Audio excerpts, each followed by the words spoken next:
Okay, so last class में हमने clock बनाया था एक, और उसको चला के देखा था थोड़ा बहुत। इस पे ज्यादा फोकस ना करें, इस पे मैं भी आ जाऊंगा, ठीक है। ये क्या चीज है। सो मकसद ये था कि हम एक एक्सरसाइज से गुजरे जिसमें हम स्क्रैच से एक सर्किट डिजाइन करें। हमने बोर्ड के ऊपर डिजाइन किया, उस डिजाइन को कोड करें, उस डिजाइन को एफपीजीए के ऊपर लेकर जाएं, उसमें जो मसले आते हैं वो फिक्स करें, और एंड पे वो चलती हुई चीज हो जाए। तो इवेंचुअली हमारा फिर क्लॉक आखिर में चलना शुरू हो गया था।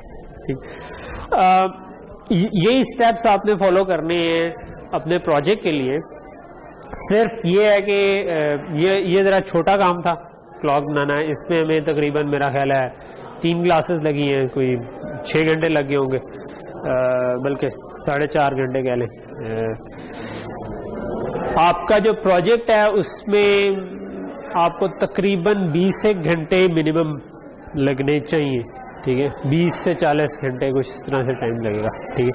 सो अब वो आपने कब स्केड्यूल करना है, ये आपका है। जितना जल्दी स्केड्यूल कर लेंगे, क्योंकि अनफोर्सीन के लिए टाइम रखना चाहिए कि अगर कोई मसला फंस जाए तो वो 20 से 30 हो सकते हैं, ठीक है। लेकिन जल्दी भी हो सकता है, जल्दी हो गया तो अच्छी बात है, कंप्लीट हो जाएगा, दिखा दें, ठीक है।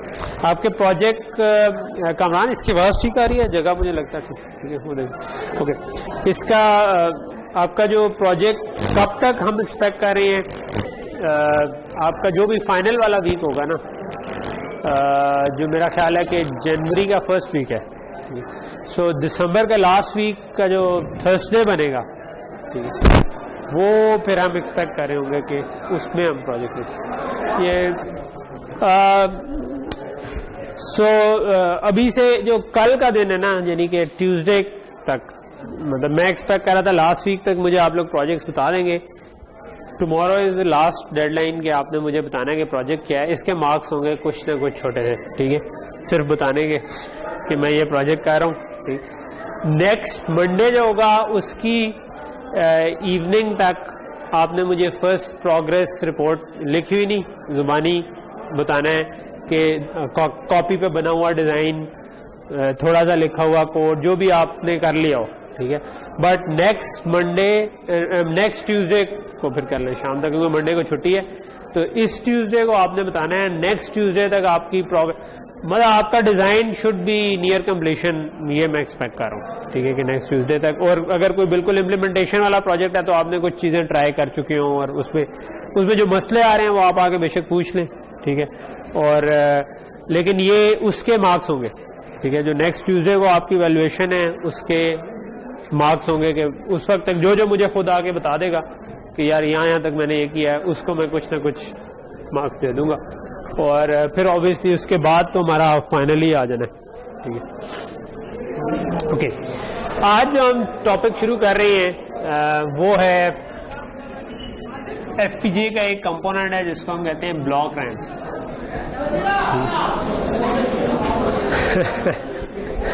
मेरा यार खोल ही दो यार, ये जिस तरह आखिरी आइटम है। अली मुनीर यार, तुमने तो बड़ा डिस्टर्ब किया हमें बार बार लेट करके। ओके, सो ओके जी, प्रोजेक्ट में 2 बंदे हो सकते हैं, प्रोजेक्ट में 2 बंदे, ठीक है। प्रोजेक्ट में प्रेफरेबल है कि 2 बंदे हो, ठीक है, लेकिन सिंगल कर सकते हैं, ठीक है।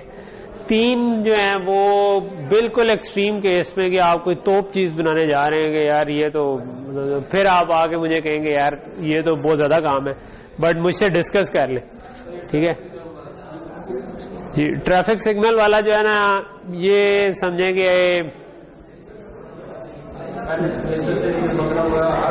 एक असाइनमेंट के बराबर है, ठीक है। तो मैंने जैसे आपको बताया कि ये एक असाइनमेंट के बराबर है, तो ये अगर एक भी करेगा ना तो उसको भी पूरे मार्क्स मिलेंगे, ठीक। ये हर साल कोई ना कोई मेरे पास आ जाता है, सर ट्रैफिक सिग्नल बना दूं। ट्रैफिक सिग्नल जो है वो मतलब उससे बड़ी चीज तो आप बना चुके हैं क्लास में, तो ट्रैफिक सिग्नल बनाने के लिए हाँ कोई बहुत ये कर लेंगे आप वीजीए के थ्रू, आप ग्राफिक्स के ऊपर 4 सिग्नल अलग-अलग दिखा दें और उनको, हाँ फिर ठीक है, फिर एक बंदा कर सकता है मेरा ख्याल है, फिर 2 भी कर सकते हैं, डिपेंड करता है कितने शशके हैं, कितना उसके ऊपर आप उसको प्रोग्रामेबल बना देते कि ठीक है। क्या मतलब ट्रैफिक सिग्नल तो इंटेलिजेंट भी हो सकता है कि कितनी गाड़ियां आ रही हैं और वो मतलब गाड़ियां भी दिखा रहे हो, ठीक है, वो आइए तो अब आप पे फिर सिर्फ टाइमिंग ही सेट करनी है तो फिर मेरा ख्याल है एक बंदा काफी होना चाहिए, मतलब एट मैक्स 2 बंदे जो है ना वो, मतलब इसमें कोई बड़ा प्रोजेक्ट नहीं, ठीक है। लेकिन ये अगर आप वीजीए के ऊपर कर रहे हो, नॉट ऑन ये, अगर आपने वो एफपीजीए के 7 सेगमेंट्स के ऊपर आपने मुझे 10 से काउंट करते हुए 9, 8, 7 दिखाना है, वो बहुत छोटा काम है मेरा ख्याल है, वो सिंपल समझ लो। अगर आपने उन 7 सेगमेंट्स में ही सिर्फ अलार्म वाला डालना है तो वो काफी नहीं है, वो तो कोई बत्ती ऑन कर सकते हैं अलार्म के बजाय, या वो आवाज भी आ सकती है अगर आप उसके साथ स्पीकर लगा देना जो पीमॉड कनेक्टर हैं उसके साथ, तो वो कर सकते हैं। ये अगर एक कोई बिल्कुल सिंगल बंदा कर रहा हो फिर भी छोटा है यार वैसे ये, लेकिन हाँ क्योंकि आप आवाज वाकई अगर बाहर स्पीकर लगा के करें और फिर आप स्टॉप वॉच और ये सारी चीजें डालें उसके ऊपर, तो ये सिंगल बंदा कर ले अगर ये करना है किसी, ठीक। ओके खैर एनीवे प्रोजेक्ट से वापस आते हैं। तो हम आज जो करने लगे हैं वो है ब्लॉक रैम। रैम क्या होती है?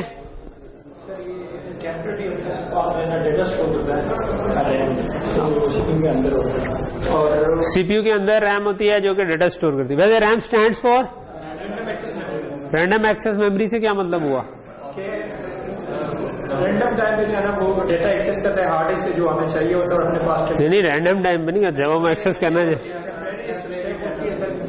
वो हार्ड डिस्क से हम जो रिक्वायर्ड होता है और फिर वो हम या हम नहीं इसका हार्ड डिस्क से ताल्लुक नहीं है। हार्ड डिस्क खुद एक kind of random access memory है लेकिन बड़ी है। हम रैम वैसे हार्ड डिस्क के लिए वो यूज नहीं करते लफ्ज, लेकिन रैम जो रैंडम एक्सेस मेमोरी का मतलब है कि आप मेमोरी को रैंडमली एक्सेस किसी भी जगह से पढ़ सकें डाटा। ये नहीं है कि आप रैंडमली पढ़े होंगे, आप वो आपको जो डाटा चाहिए वो पढ़े। कोई ऐसी एग्जांपल है किसी के ज़हन में जो रैंडम एक्सेस ना हो? कोई ऐसी मेमोरी जो रैंडम एक्सेस ना हो? हाँ क्या चीज? नहीं मैं डिजाइन के हिसाब से नहीं कह रहा, मैं कह रहा हूँ रियल जो स्टोरेज डिवाइसेस में से कोई डिवाइस ऐसी जो रैंडमली एक्सेस ना हो सकती हो। आप लोग जब थोड़े छोटे थे उस वक्त वो वीसीआर और टेप रिकॉर्डर होते थे, आपने कोई कैसेट रिकॉर्डर हो या वो आपने देखा हो, उसमें जब कैसेट को आपने प्ले करना हो और आप उसका आखिरी गाना सुनना चाह रहे हैं तो आप फॉरवर्ड करते थे, ठीक है।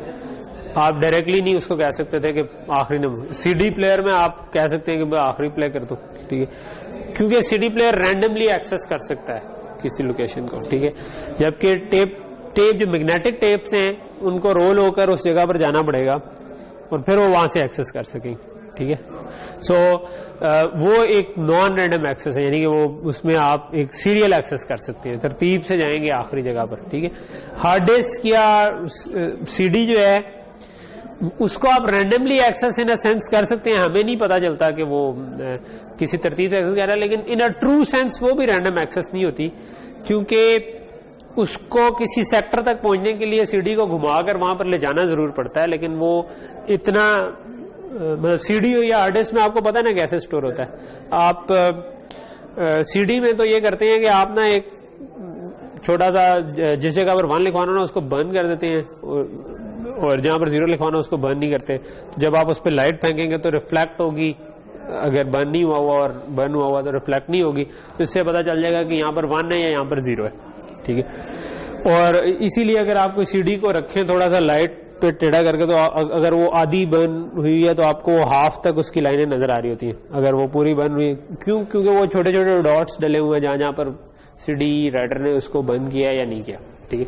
अगर आपके पास एक अच्छी सी माइक्रोस्कोप हो तो आपको देख एक करके 10 लिख कर निकाल सकते हैं कि इस पर एग्जैक्टली क्या लिखा हुआ है। बट मतलब ऑब्वियसली वो 1 मिलियन या 1 गीगा या 4 गीगाबाइट्स अगर आपने निकालनी है तो हो सकता है कि आपको 1 लाख साल लग जाए, लेकिन आप कर लेंगे, ठीक। तो थैंकफुली इस काम को करने के लिए आपके पास जो सीडी रोम मौजूद है जो कि उसके ऊपर लाइट फेंक के आपको फटाफट करके ये काम दे देती। लेकिन उस जगह तक पहुंचने के लिए आप उसके लेट से आउटर सर्कल को एक्सेस करना चाह रहे हैं या किसी सेक्टर को एक्सेस करना चाह रहे हैं, तो जो सीडी रीडर है उसको मूव करके मैकेनिकली अपना उस जगह पर पहुंचना, नीचे से सीडी को घुमाकर उस जगह पर लाना है। तो काइंड ऑफ है तो ये रैंडम एक्सेस ही, लेकिन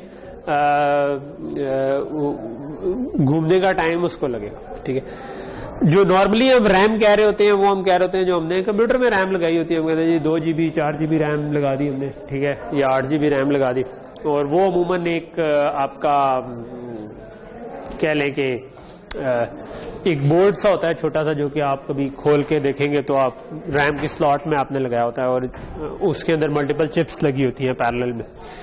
ये जो ब्लॉक रैम है ये उससे डिफरेंट है। ठीक है,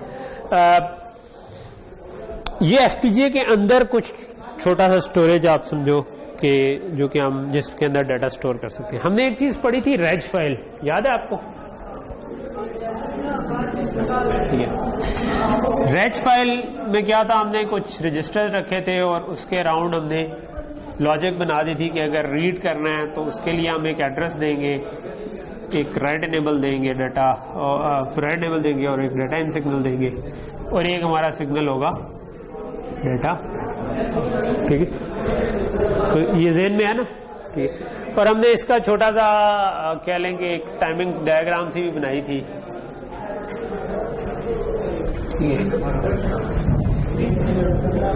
कि अगर आपका टाइम इस तरफ जा रहा है, मैं लेट से कि ये 16 रजिस्टर्स हैं, ठीक है, डिफरेंट, ठीक है, ये वैसे तो 16 से कम मैंने बनाए हुए हैं, लेट से 0, तो ये 0 नंबर है, ये 1 नंबर या 2 एंड करते करते ये आखिरी 15 नंबर हो जाए। ठीक, तो अब लेट से मैं कहता हूं कि मैंने 2 नंबर रजिस्टर पे 20 लिखवाना है या 30 लिखवाना है। ठीक है, तो क्या तरीका होगा कि हम एड्रेस, राइट एनेबल और डाटा इन, ये 3 सिग्नल्स यूज करेंगे। ठीक है, हम कहेंगे कि मेरा एड्रेस होना चाहिए 2, राइट एनेबल होना चाहिए 1 और डाटा इन होना चाहिए 30, जो भी मैं वैल्यू लिखवाना चाह रहा हूं। ठीक है, तो अगर इस राइजिंग एज ऑफ क्लॉक के ऊपर इसको राइट एनेबल 1 मिला, ठीक है, तो एड्रेस नंबर 2 पर 30 लिखवा दिया जाएगा। ठीक है, ये राइट का तरीका है। इसी तरह मैं किसी और राइजिंग एज ऑफ क्लॉक में कहता हूं कि 1 पे 100 लिखवाना है तो वो 1 पे 100 लिखवाया जाएगा। अगर मैं कह दूंगा 15 पे कुछ और लिखवाना है तो वो कुछ और लिखवाया चला जाएगा। तो ये जो लिखवाने वाला काम है, ये इसमें जो इंपॉर्टेंट चीज है वो ये है कि मैं रैंडमली कोई भी एड्रेस दे सकता हूँ, मेरे ऊपर कोई लिमिटेशन नहीं है कि मैंने कौन सा एड्रेस देना है। ठीक है, तो इसीलिए हम इसको कहते हैं कि भाई हम रैंडमली एक्सेस कर सकते हैं। ठीक है, तो ये रेज फाइल है, ये इस वक्त रैम नहीं है, लेकिन ये एक छोटी तरीन रैम है, ठीक है, जो फास्ट तरीन रैम कह लेते हैं। ठीक, तो यहाँ तक चीज समझ आ गई। इसी तरह मैंने अगर रीड करना होगा, ठीक है, तो मैं थोड़ी देर बाद लेट से मैंने इसके बाद अगले साइकिल में कोई 3 पे कुछ किया, फिर 4 पे किया, फिर मैंने इधर दोबारा 2 एड्रेस दे दिया, लेकिन अब मैंने राइट एनेबल को 0 ही रहने दिया। ठीक है, तो अब यहां पर कुछ और डाटा आ रहा था विच आई डोंट केयर, जो भी आ रहा है। ठीक है, लेकिन जब मैंने इधर एड्रेस 2 दिया तो डाटा क्या आ जाएगा?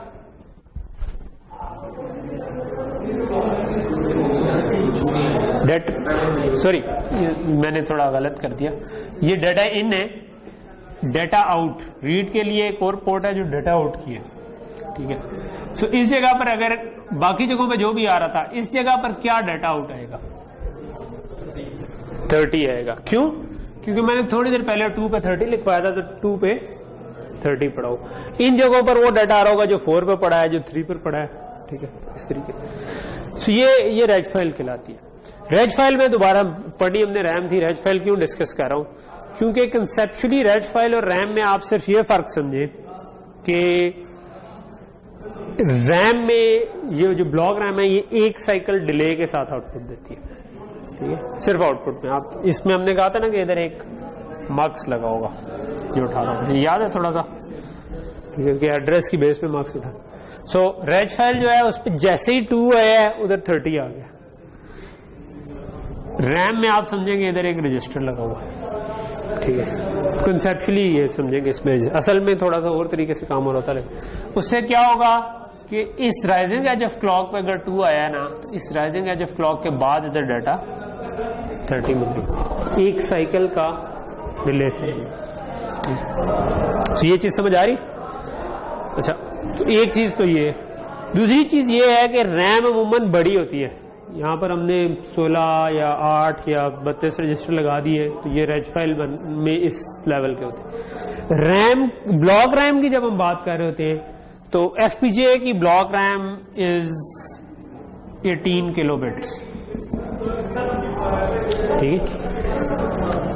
सो हम अभी इसको थोड़ी देर के लिए ये अज्यूम करेंगे कि ये 16 किलो बिट्स है, ठीक है। वो जो बाकी की 2 किलो बिट्स है ना, वो मैं बाद में ऐड कर लूंगा। फिलहाल मैं 2 की पावर में आपको ये कह दूं कि आपके पास 16 किलो बिट्स की आप फिलहाल अज्यूम कर लें। प्रैक्टिकली असल में वो 18 किलो बिट्स की है, वो बाकी की 2 बिट्स एक्स्ट्रा कहाँ आएंगी, वो हम आखिरी चीज ब्लॉक रैम की डिस्कस करेंगे कैसे आती। तो यहां तक चीज क्लियर होगी? ओके, अच्छा। अब इसी तरह जो हमारे पीसी में रैम लगी होती है, हम वो देखते हैं, वो तो गीगाबाइट्स की होती है, ठीक है। हम कहते हैं 4 GB रैम है या 8 GB रैम है। सो इसका मतलब है कि वो इससे कोई मिलियन टाइम के ऑर्डर में ज्यादा होगी, क्योंकि 1 किलो है, वो गीगा है। किलो और गीगा में मिलियन का फर्क होता है, ठीक है। और इसी तरह जब हम डिस्क पे चले जाते हैं तो हम कहते हैं कि 1 टेरा की हार्ड ड्राइव है या 2 टेराबाइट्स की हार्ड ड्राइव है, तो हम मजीद 1000 के फैक्टर आगे चले जाते हैं, क्योंकि हम टेरा जो है वो 1000 टाइम्स गीगा है, ठीक है। सो वैसे इन जनरल जो भी ये सारी मेमोरीज हैं, ठीक है, मतलब हमें बाकी मेमोरीज जो है वो इस कोर्स में रेलेवेंट नहीं है इतना, क्योंकि वो ये कंप्यूटर आर्किटेक्चर में रेलेवेंट है, लेकिन आपके ज़हन में क्योंकि इंटर रिलेटेड फील्ड्स हैं तो आपको आइडिया होना चाहिए, ठीक है। रैम को जब भी बड़ा करते हैं ना, तो ये वाला मक्स क्योंकि बड़ा होना शुरू हो जाएगा, ठीक है। अब मैं 102 लेट से 16 किलो बिट्स की रैम है, तो इसका मतलब है मैं अगर 16 बिट्स रखूं वाइड इसको, तो ये 1000 लोकेशंस बन जाती है, ठीक है, या 1024 लोकेशंस बन जाती है, ठीक है। तो ये वाला मक्स जो है ये उस केस में 1024 to 1 का हो जाएगा।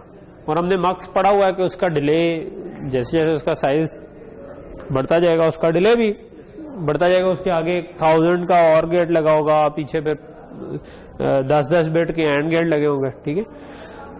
तो इसका मतलब है कि उसके इनपुट से आउटपुट आने में टाइम ज्यादा लगेगा, ठीक है। तो फिर हम इधर 1000 to 1 का मक्स नहीं लगाते, फिर रैम जो बनाने वाले होते हैं उसको ऑप्टिमाइज करते हैं। वो पहले उसको रोज और कॉलम में तोड़ लेते हैं कि एक पूरी रो उठाओ, उसमें से कॉलम उठाओ और उसमें से निकालो। लेकिन प्रैक्टिकली इसका डिले काम करना जो है ना, ये एक इम्पॉर्टेंट काम बन जाता है। और इस डिले को काम आप किसी हद तक ही कर सकते हैं, क्योंकि आपने सिलेक्ट तो इन पूरों में से ही करना है, ठीक है। तो रैम में फिर एक चीज आपके पास आ जाती है कि रैम इन जनरल मेमोरीज जो है ना, वो एक वक्त में या तो बड़ी हो सकती हैं या फास्ट हो सकती है, ठीक है। दोनों काम एट द सेम टाइम अमूमन नहीं होते, ठीक है। तो वो जो पंजाबी में कहते हैं कि चोपड़ियां भी तो दो भी, ठीक है। तो ये वो वाला काम है कि आपको ये या चोपड़ी मिलेगी या 2 मिलेंगी, एक इकट्ठे नहीं होगा, ठीक है। तो या आप रैम को बड़ा कर लें या आप फास्ट कर लें, ठीक है। सो ये वैसे जो टॉपिक हम करना चाह रहे हैं उससे थोड़ी सी साइड डिस्कशन है, बट आई थिंक ये आपके जहनों में होनी चाहिए। जब भी आप कंप्यूटर आर्किटेक्चर पढ़ें या कुछ भी पढ़ें तो आपके बैक ऑफ माइंड ये चीज हो कि भाई ये सबसे छोटा रैम का मॉडल ये रेज फाइल था, उसको जब भी मैं बड़ा करूंगा तो ये मसला आ जाएगा। और इस मसले को मतलब ऑब्वियसली 4 गीगा to 1 का मक्स अगर लगाना है तो वो और भी स्लो होगा, ठीक है। लेकिन हार्ड डिस्क तो चलती ही डिफरेंट प्रिंसिपल पे है, या जो बड़ी रैम होती है वो इस तरह नहीं चल रही होती कि वो एक मक्स लगा है, वो पैरेलल में बहुत सारी चिप्स लगी हैं जिनसे वो उठा के दे, ठीक है। तो इनमें जैसा कि मैंने बताया कि हमें 2 चीजें याद ज़हन में रखनी होती हैं कि डिले क्या आ रहा है, ठीक है, एक ये, और एरिया क्या लग रहा है वो ज़हन में रखना है। तो इस केस में मैं कहता हूं कि अगर आपने बड़ी करनी है तो एरिया तो बड़ा लगना ही है, लेकिन जो ये सबसे छोटी होती है ना प्रोसेसर के अंदर रेज फाइल जो लगी होती है, ये अमूमन सिंगल साइकिल होती है, ठीक है। यानी कि एक ही साइकिल के अंदर आपको जो एड्रेस है उसका डाटा मिल जाता है। फिर इसके आगे जो ब्लॉक रैम अभी हम पढ़ने लगे हैं, जो कि बेसिकली एक तरह की स्टैटिक रैम भी इसको हम कहते हैं। ये तकरीबन इट वेरीज, अमूमन ये 2 साइकिल के करीब ले रही होती है, यानी कि मैं एक साइकिल में एड्रेस दूंगा तो अगले साइकिल में डाटा आएगा, ठीक है। बट ये थोड़ी सी बड़ी लगा लें तो ये हो सकता है 2 साइकिल का डिले देना शुरू कर दे, तो इस तरह से थोड़ी बड़ी भी लगा सकते हैं, ठीक है। और थोड़ी सी बड़ी ऑन चिप रैम्स जो है वो 5 साइकिल या 12 साइकिल तक भी चली जाती। सो जो ये तो एफपीजे में ब्लॉक रैम है, लेकिन जब प्रोसेसर के टर्म्स में हम बात करते हैं तो इनको हम कहते हैं कैश, ठीक है। सो ये कैश जो लगती है ना वो एक दरमियान में हमने लगाई होती है, जो कि फास्ट एक्सेस मेमोरी है, चिप के ऊपर ही है, उसमें भी कुछ बहुत ज्यादा फास्ट है जो एक साइकिल में दे रही है, कुछ उससे अगली थोड़ी सी स्लो है लेकिन बड़ी है, ठीक है।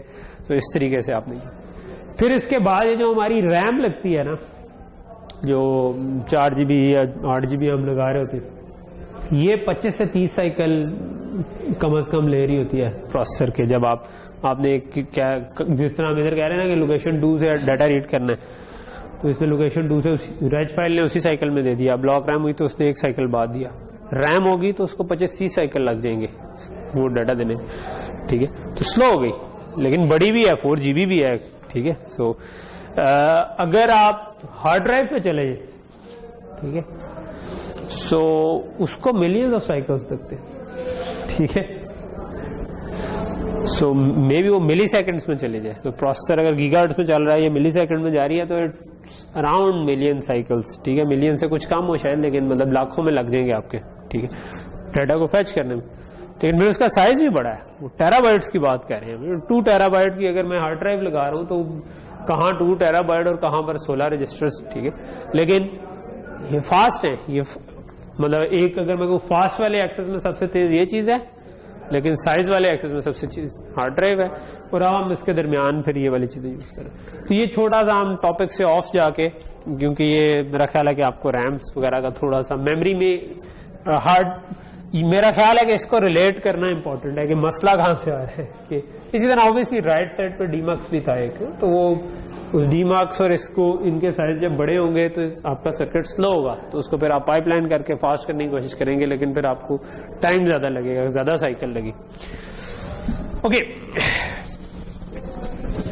सो यहां तक चीज समझ आ गई कि ब्लॉक रैम कैसे काम करती है। तो हम ब्लॉक रैम को जो कवर कर रहे होंगे उसमें पहली चीज है कि इसके सिग्नल्स क्या है, ठीक है। बी रैम, इसको मैं बी रैम भी कह रहूंगा, ब्लॉक रैम भी कह रहूंगा। तो हमने पहला चीज पढ़ ली कि इसके सिग्नल्स क्या है, एड्रेस, राइट इनेबल डाटा इन, डाटा आउट, ठीक है। इसके अंदर वाली लॉजिक में अब हम इंटरेस्टेड नहीं है, हमें ये डब्बा है जिसको हम एज इज यूज करना चाहते हैं, ठीक है। ओके, यहां चीज क्लियर है, इसको मिटा दूं अब मैं। तो अब हम इसको रेज फाइल नहीं, अब हम इसको बी रैम के तौर पे देख रहे हैं, और उसके यही सिग्नल्स है, एड्रेस, राइट। सो हमें ये पता है कि जस्ट 1 साइकिल का उसका डिले है, ये फर्क है रेज फाइल से। अच्छा, तो पहली चीज तो ये होगी कि बी रैम काम कैसे करती है। नेक्स्ट चीज क्या है कि एफपीजे के अंदर ना जो ब्लॉक रैम होती है ना, ये एक फिक्स रिसोर्स होती है, ठीक है। मीन्स के हर एफपीजे में कुछ ब्लॉक रैम्स ऑलरेडी एग्जिस्ट करती होंगी। फॉर एग्जांपल हर एफपीजे मीन्स, अभी हम Xilinx के एफपीजे देख रहे हैं तो मैं उसके ऊपर बात करता हूं। तो मैं आपको, ये बंद हो गया,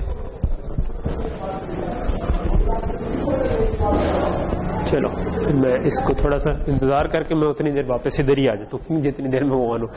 तो हमारा वाला जिस तरह नेक्सस 3 बोर्ड है, तो इसके ऊपर स्पार्टन 6 एफपीजे लगा हुआ है। तो हम स्पार्टन 6 एफपीजे देख सकते हैं कि उसके अंदर कितनी ब्लॉक है। इट्स अ गुड आइडिया कि आप जाके इन जो भी चिप यूज कर रहे हैं उसकी डाटा शीट डाउनलोड कर लें, उसका जो भी मटेरियल अवेलेबल है वो डाउनलोड कर लें, और उससे एक जस्ट रफ सा आइडिया ले लेना चाहिए कि वो क्या क्या कर सकती। तो ये मैं इसलिए भी पढ़ा रहा हूँ इस वक्त, एक तो ये वैसे बहुत सारे सर्किट्स में यूज होगी ब्लॉक रैम फॉर स्टोरेज, दूसरा जो आपका प्रोजेक्ट है उसमें भी आपको कई जगहों पे शायद स्टोर करने के लिए ब्लॉक रैम यूजफुल रहे, ठीक। अच्छा, अब सिग्नल तो इसके हो गए। एक दूसरी खूबी जो इसके अंदर है ना, वो ये है कि इसका रिकन्फिगरेबल आर्किटेक्चर है, ठीक है। What do I mean by reconfigurable architecture, ठीक है। मैंने आपको बताया कि आपकी ब्लॉक रैम जो है ना वो 18 किलो बिट्स की है, ठीक है, जिसको मैं इस वक्त 16 किलो बिट्स अज्यूम करूंगा। वो जो 2 एक्स्ट्रा है ना वो मैं बाद में बताऊंगा, ये मैंने आपको बताया। तो 16 किलो बिट्स किस तरह है, कितनी विड्थ है, कितनी डेप्थ है, ये चीज इंपॉर्टेंट है। तो एक कॉन्फ़िगरेशन ये है कि मैं इसको 32 बिट या 32 बिट चौड़ा कर दूं। उस केस में अगर 16 किलो बिट्स पूरी करनी हो तो इसकी डेप्थ बन जाती है 512, ठीक है, यानी कि हर लोकेशन जो है ना वो 32 बिट की है और ऐसी मेरे पास 512 लोकेशन है, ठीक है। तो मैं इन दोनों को मल्टीप्लाई करूं तो 16K आ जाता है, ठीक है। सो यहां तक चीज क्लियर है। तो अगर इसकी विड्थ 32 बिट की है तो डाटा इन कितने डाउन टू 0 होना चाहिए? इसकी एक लोकेशन 32 बिट की है तो डाटा इन डाटा आउट की क्या विड्थ होनी चाहिए? 32 ही होनी चाहिए। 31 down to 0, 31 down to 0। Address कितने बिट का होना चाहिए?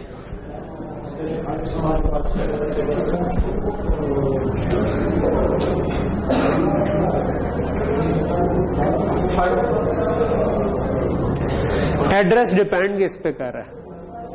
अगर मैं पहले इस क्वेश्चन को चेंज कर रहा, क्या इसकी विड्थ पे डिपेंड कर रहा है?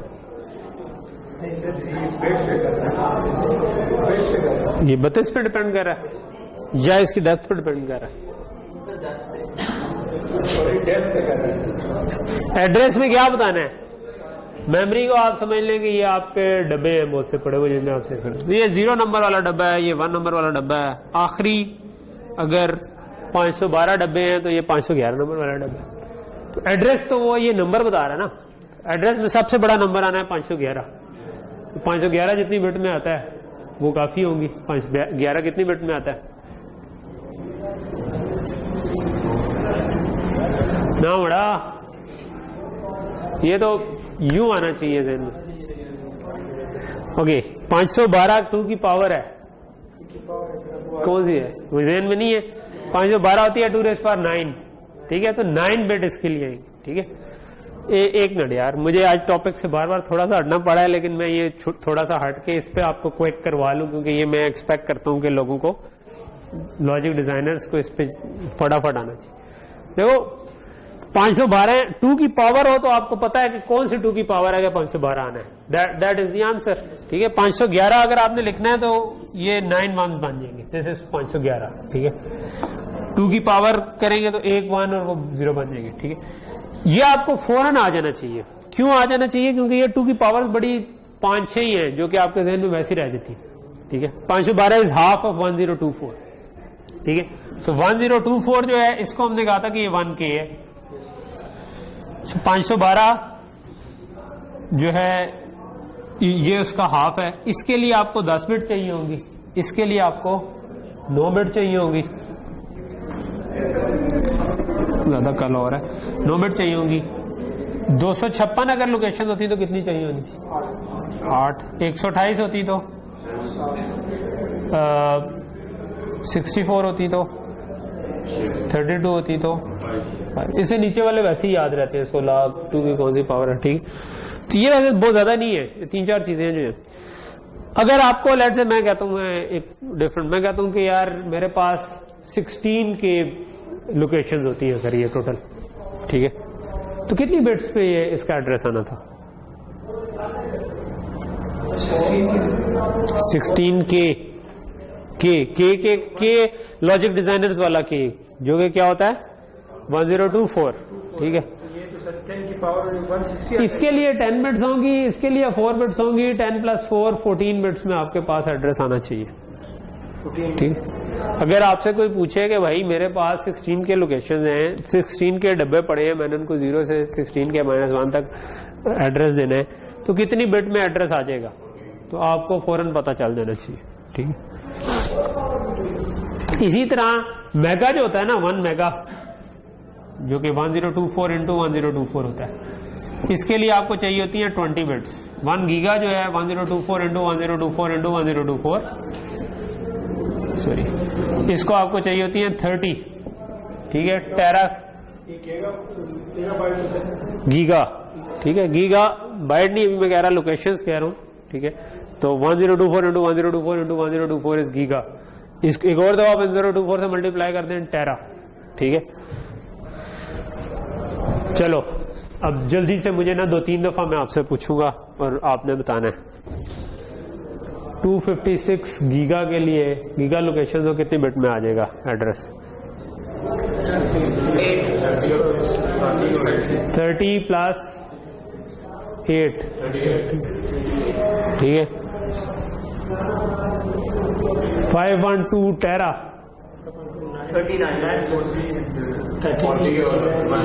49, 40 प्लस 9, ठीक है।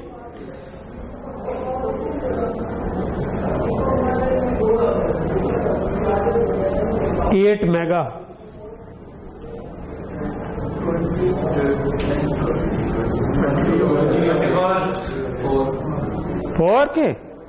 4 के लिए तो 16 के लिए 4 होता है, 8 के लिए 3 प्लस 20, 23, ठीक। ये आपको ये चीजें फटाफट जैसे ही कोई बताया कि इतनी लोकेशन है आपको फौरन पता चलना चाहिए कि हाँ इसकी 8 क्या होता है। 8 मेगा का क्या मतलब है? 2 की पावर 3 इंटू 2 की पावर 20 विच इज 2 की पावर 23, ठीक है। तो आपको पता चल जाएगा, ठीक। ऑब्वियसली अगर मैं कहता 10 मेगा, अब कितनी होगी, कितनी बिट्स काफी है 10 मेगा को एड्रेस करने के लिए?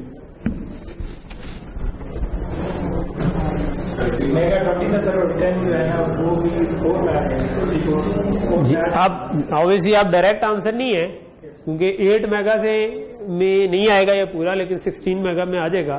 तो मेगा के लिए 20 चाहिए, तो आप इसको 16 के हिसाब से देख लो कि 16 कितनी बिट में आता है, 4 में आता है, तो 24 बिट्स चाहिए होंगी आप, ठीक है, जिसकी आखिर में कुछ वैल्यूज आप यूज नहीं कर रहे 10 मेगा के केस में, लेकिन बिट्स उतनी चाहिए इसके बगैर। सो ये वाली कन्वर्जन जो है ना, ये आपको फौरन आ जानी चाहिए, ठीक है, कि जैसे ही आपसे कोई पूछे कि यार इतनी लोकेशन हैं, इनको एड्रेस करने के लिए कितनी बिट्स चाहिए होंगी, तो आपको पता हो। या इसका वाइस वर्सा कि मैं कहूँगा यार मेरे पास 32 बिट का एड्रेस है, तो कितनी लोकेशंस को एड्रेस कर सकता है ये? इसका ऑपोजिट अगर मैं कह दूं 32 बिट का एड्रेस है मेरे पास, क्योंकि वेरी ऑफन 32 बिट के पॉइंटर हमारे होते हैं, ठीक। तो ये कितनी लोकेशंस को एड्रेस कर सकता है?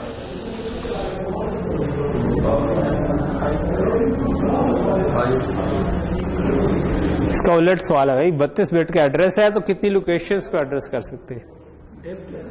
डेप्थ कितनी होगी?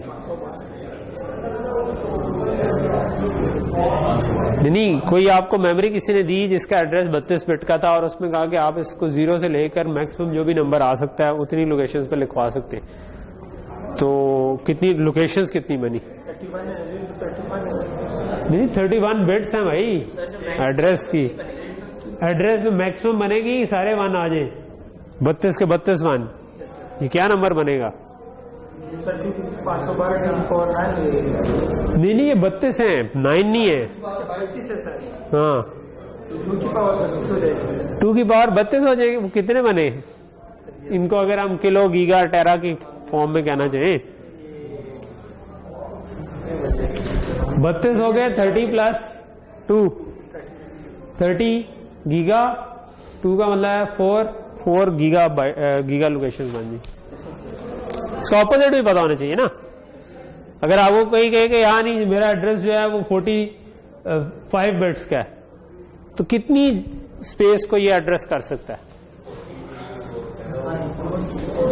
ठीक है, ये 5 प्लस 40 बन गया, 5 इज 32 या वो टेरा, 32 टेरा लोकेशंस को आप एड्रेस कर सकते हैं इस पे, ठीक है। तो ये थोड़ा सा क्वेश्चन चेंज हो जाए तो कंफ्यूज ना हुआ करें उसी वक्त, जल्दी जल्दी ये लॉजिक डिजाइनर्स को ये चीजें बस क्विकली होनी चाहिए। ओके, अब हम टॉपिक पे वापस आते हैं, काफी हमने डाइवर्ट कर दिया असल टॉपिक से। सो एफपीजे की जो Xilinx की एफपीजे की ब्लॉक रैम्स हैं, ठीक है, उनमें स्पेसिफिकली स्पार्टन 6 की, लेकिन और भी बहुत सारे इनके सीरीज के एफपीजीएस में यही वाली ब्लॉक रैम्स लगी हुई है। तो उनमें मैंने आपको बताया कि ये सिग्नल तो मैंने बता दिया, मैं बता रहा था कि रिकन्फिगरेबल आर्किटेक्चर है। सो क्वेश्चन ये था कि ये 32 बिट वाइड और 512 लोकेशंस डीप है, ठीक है। वैसे इसको डीप से हमारे मतलब होता है कितनी लोकेशंस है, ठीक है। So it's not necessarily deep, ऊपर से देखें तो डीप है, नीचे से देखें तो हाई है, लेकिन हम नॉर्मली इसको डेप्थ कह रहे होते।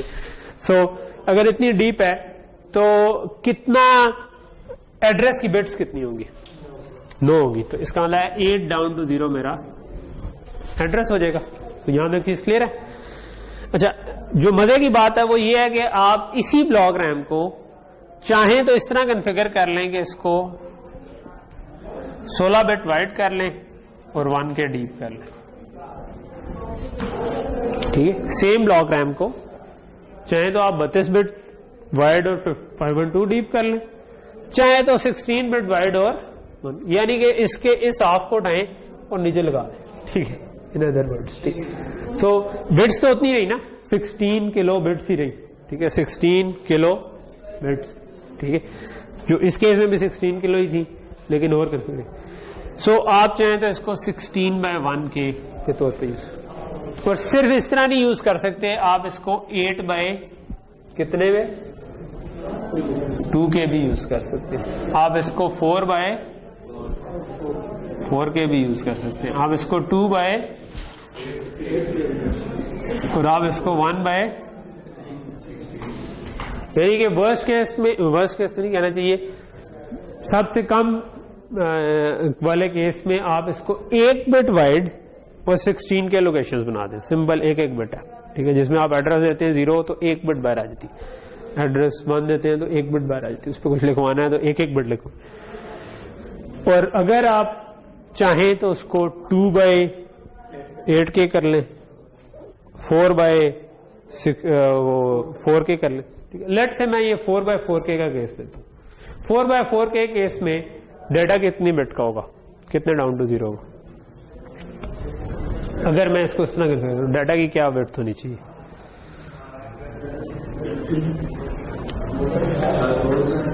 4 बिट का होगा, 4/4, तो 4 बिट क्या है, तो मैं इसको कह दूंगा 3 डाउन टू 0, ठीक है।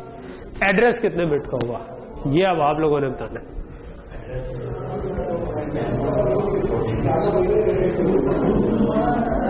4K लोकेशन है तो एड्रेस कितने बिट का होगा, अभी अभी तो किया यार। 4K लोकेशन है तो एड्रेस कितने बिट का होगा, K के लिए, 4 के लिए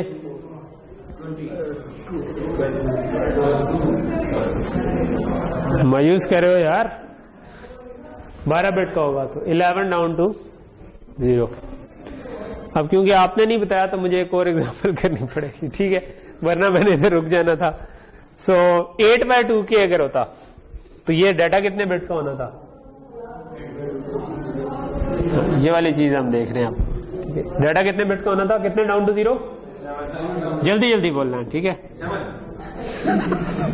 इतना भी जल्दी, ओके। और एड्रेस जल्दी से 8/2K,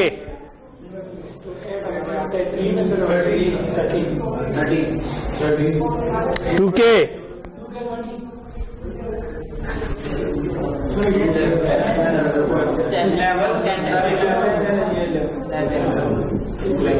अभी तक गलत है।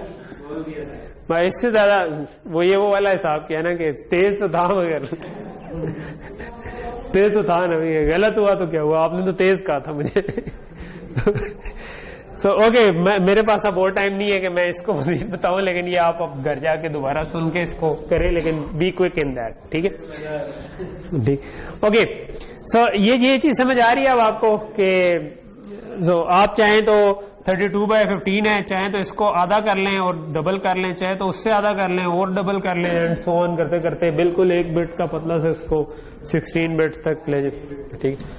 सो ये दूसरी बात मैंने आपको बतानी थी कि ये रिकन्फिगरेबल है, लेकिन ये पेशकश महदूद नंबर्स तक के लिए, ठीक है, महदूद मुद्दत तक के लिए जो कहते हैं, तो ये आपकी पेशकश जो है ये इसी तरह है, ठीक है, कोई मैजिक नहीं है कि वो आपको सारी ऑप्शंस दे दे, ठीक है। सो ये 1 2 4 8 16 यानी 2 की पावर वाली जो है, और 32, अब इसको आप 64/256 नहीं कर सकते, ठीक है, दिस इज द मैक्सिमम जो आपको वो उन्होंने फ्लेक्सिबिलिटी देनी थी, ठीक है। बट ये स्टिल बहुत मजे हैं इसके अंदर। अगर आपने हार्डवेयर डिजाइन करना है, आपको कम बिट की चाहिए, ज्यादा बिट की चाहिए, बस आप उसका मॉड्यूल इंस्टेंशिएट करें और चलना शुरू हो जाए, ठीक है।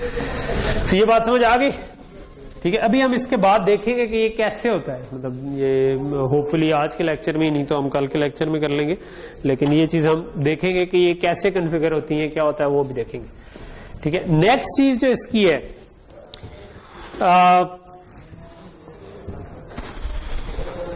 वो ये है कि एफपीजीए की जो ब्लॉक रैम्स हैं वो डुअल पोर्ट होती है। डुअल पोर्ट से क्या आपके ज़हन में आता है? किसकी पोर्ट्स डबल है? पोर्ट से उसको कहते हैं जो इनपुट आउटपुट कनेक्शन। सो ये जो हमने सारे कनेक्शन लगाए हुए हैं ना, बिल्कुल ऐसा ही एक और सेट भी आप चाहें तो लगा सकते हैं जो कि एग्जिस्ट करता है, आपने यूज करना है कर लें, नहीं करना तो बेशक ना करें, ठीक है। सो यही एड्रेस होगा, लेकिन आप इधर एड्रेस लेट से बी कह दे, ठीक है, और राइट एनेबल होगा, उसको राइट एनेबल बी कह दे, डेटा इन होगा, उसको डेटा इन बी कह दे, डेटा आउट होगा, उसको डेटा आउट बी कह दे, ठीक है। पोर्ट्स दो हैं लेकिन अंदर मेमोरी एक ही है, ठीक है। ये नहीं है कि ये अगले आपको कर रही है और ये पिछले आपको नहीं, ये भी पूरी रैम को एक्सेस कर सकती है, ये भी पूरी रैम को ही एक्सेस कर सकती है, ठीक है।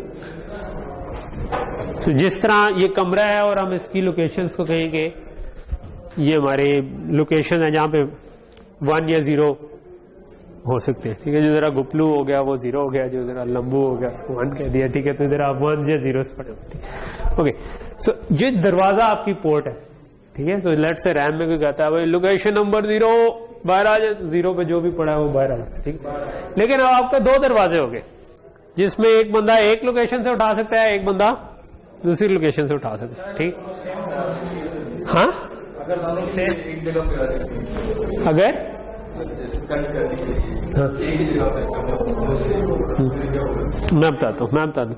सो लेट्स से कि अभी एक जगह पे नहीं कह रहे, तो तब तो चीज क्लियर है ना, ठीक है। अब इसका फायदा क्या हुआ? फायदा ये हुआ कि मैंने कहा था कि ये मैक्सिमम 32 बिट की हो सकती है, लेकिन इफेक्टिवली ये 64 बिट की हो सकती है।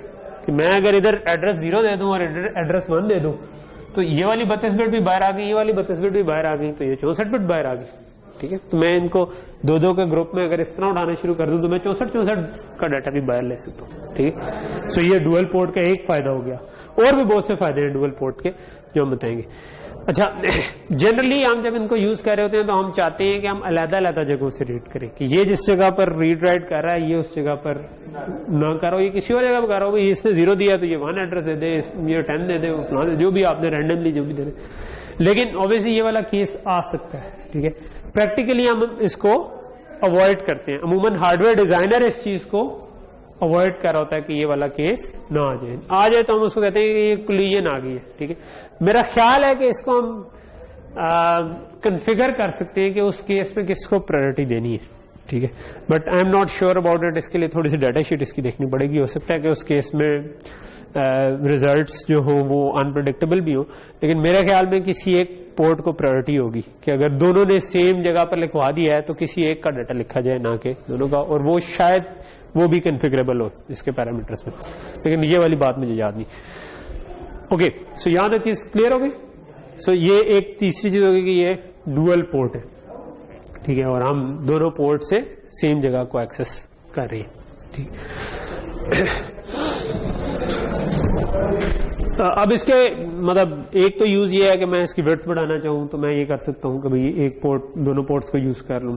एक इसका यूज है कि अगर मेरे पास पीछे डाटा का एक सोर्स है, लेट से मैं पीछे कहीं से डाटा प्रोड्यूस कर रहा हूं और आगे उस पर किसी ने काम, फॉर एग्जांपल आप लेट से कोक स्टूडियो के गाने के ऊपर कोई फिल्टर लगाना जा रहे हैं, ठीक है। तो जो बंदा इस वक्त गा रहा है उसके माइक से होके एनालॉग टू डिजिटल कन्वर्ट होके अब आपको एक एक करके सैंपल आ रहे हैं, ठीक है। तो जो भी आपकी आवाज थी उसके सैंपल बन गए, ठीक है। सो ये अब आपको ये एक नंबर है, ये एक और नंबर है, ये कोई और नंबर है, ये नंबर्स आपको आ रहे हैं और आपने इस पर कोई फिल्टर। सो अब वो जो पीछे से आ रहे हैं नंबर, आप वो किसी जगह पहले सेव करना चाहेंगे, फिर उस पर फिल्टर अप्लाई, वो सेव करने की जगह हो सकती है ब्लॉक रैम, ठीक है। लेकिन उसमें फिर क्या मसला होगा कि मैं इधर से लिखवाता जा रहा हूं, तो ये लेट से पीछे सैंपल आ रहे हैं, आपने पहला इधर लिखवा दिया, दूसरा इधर, तीसरा इधर, चौथा इधर, पांचवा इधर, एंड लिखवाते जा रहे हैं, ठीक है। फिर ब्लॉक रैम खत्म होगी तो आप वापस लिखवाना शुरू करेंगे। जनरली कई दफा हम ये करते हैं कि इसको हाफ में डिवाइड कर लेते हैं, क्योंकि जिसने आगे इसको फिल्टर करना है जिस लॉजिक में, वो चाहेगी कि एटलीस्ट डाटा आया हो तो मैं तब काम शुरू करूं, उसको कुछ ना कुछ डाटा चाहिए होगा, ठीक है।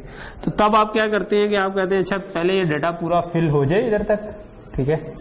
जब ये हाफ क्रॉस कर लेगा ना लिखवाते लिखवाते, अब ये वाला ब्लॉक जो है ना, इस पे आप काम करना शुरू कर दें, ठीक है। इससे आपको श्योर है कि भाई ये इस वक्त इसके ऊपर नहीं लिखवा रहा, ये किसी और जगह पर लिखवा रहा है। अगर मतलब पूरा ही रख लेते तो क्या होना था, उसने इसी के ऊपर राइट करना शुरू कर देना था, तो हम अभी रीड कर रहे थे वो वैरायटी हो जाना था।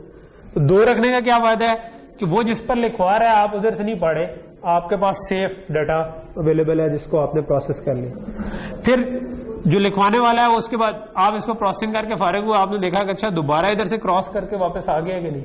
अगर तो क्रॉस करके वापस आ गया तो अब आप इधर से पढ़ना शुरू कर दें, यानी इस ब्लॉक के बजाय इस ब्लॉक को प्रोसेस करना शुरू, ठीक है। तो ये वाला ब्लॉक प्रोसेस करें और वो उतनी देर में यहां पर लिखवाता जाएगा। जिस ब्लॉक को आप प्रोसेस कर रही है वो हमेशा सेफ होगा, यानी कि उस पर वो ओवरराइड नहीं कर रहा होगा, एज लॉन्ग एज कि आप रीड तेज कर रहे हैं और राइट स्लो कर रहे हैं। अगर आप रीड स्लो कर रहे हैं और राइट तेज कर रहे हैं फिर कोई सोल्यूशन नहीं है, फिर ऑब्वियसली फिर तो आप उसको प्रोसेस नहीं कर सकते उस स्पीड पे ना। तो आपकी ये वाली logic has to be faster than writing logic. इस वाले अरेंजमेंट को हम कहते हैं पिंग पोंग बफर। वैसे बास का इसको हम कहते हैं डबल बफर, ठीक है। बड़ा कॉमन सी चीज है, बहुत जगहों पर यूज होती है। मैं इससे आपसे वैसे एग्जाम में नहीं पूछ रहा हूँ, ये मैं आपको जस्ट आइडियाज दे रहा हूं ताकि जब आप अगले प्रोजेक्ट में कहीं पे यूज करना हो वहां पर कर लें, या कैरियर में आगे यूज करना हो कर लें, ठीक है। पिंग पोंग तो समझते हैं ना किसे कहते हैं, कौन सी गेम है?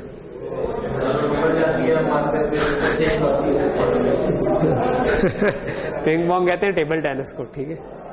वो जो आप गेम कह रहे हैं ना, वो जो कंप्यूटर में पोंग बाज़ लोगों ने बनाई होती है, सो वो इसी को मॉडल करने की कोशिश की होती है। असल में पिंग पोंग कहते हैं टेबल टेनिस को, ठीक है। तो टेबल टेनिस में क्या हो रहा होता है कि एक बंदा इधर से बॉल एक तरफ जाती है, दूसरी तरफ जाती है, ठीक है।